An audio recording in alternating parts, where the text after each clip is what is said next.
إن شاء الله النهاردة هنعمل بروفيترول أو الإكلير بأسهل وأنجح طريقة، وهيطلع معاكي أحلى من الجاهز وطعمه خرافي. يلا بينا نبدأ.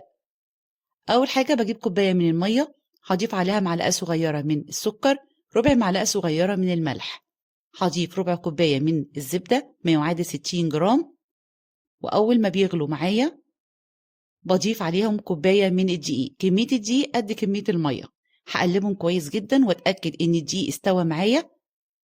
هعرفه استوى ازاي؟ لما يعمل لي قشرة في قاع الحلة بالشكل ده. هاخد العجينة وهنزلها في طبق واسيبها تبرد تماما. هضيف عليها 3 بيضات بدرجة حرارة الغرفة، عليها رشة من الفانيليا، وهنزل ببيضة بيضة، والأسف إن المقطع هنا اتحذف، لغاية لما تحصلي على عجينة مطاطية بالشكل ده. هجيب صينية عليها ورقة من الزبدة، هاخد كده قطعة من العجين وهثبتها كده علشان الورقة ما تتحركش معايا أثناء التشكيل.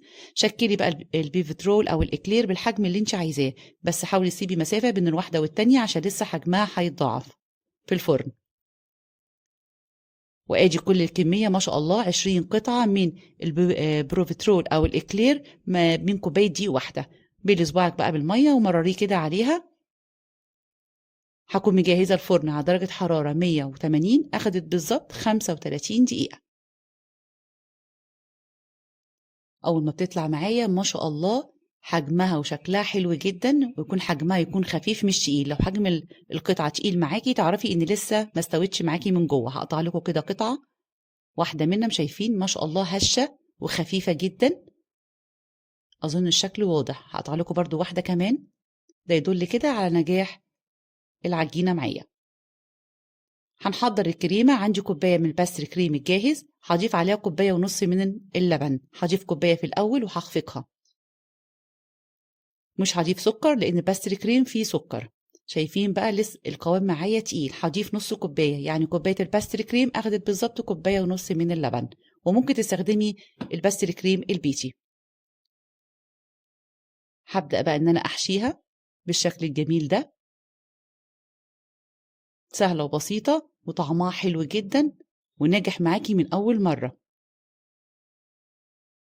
هخلص بقى كل الكمية بالشكل ده. هقدمها بقى في طبق التقديم. ممكن تزينيها بقى بصوص شوكولاتة، أو ممكن تديها رشة من سكر البودرة. وادي كده شكلها النهائي. ولو عجبكم الفيديو ما تنسوش الاشتراك في القناة وتفعيل الجرس، وسيبولي تعليق حلو. سهلة وبسيطة وطعمها حلو جدا والأولاد بيحبوها، وهيطلع معاكي فعلا أحلى من الجاهز بكتير. بكوباية واحدة عملنا كمية حلوة جدا. جربوها وبالهنا والشفا.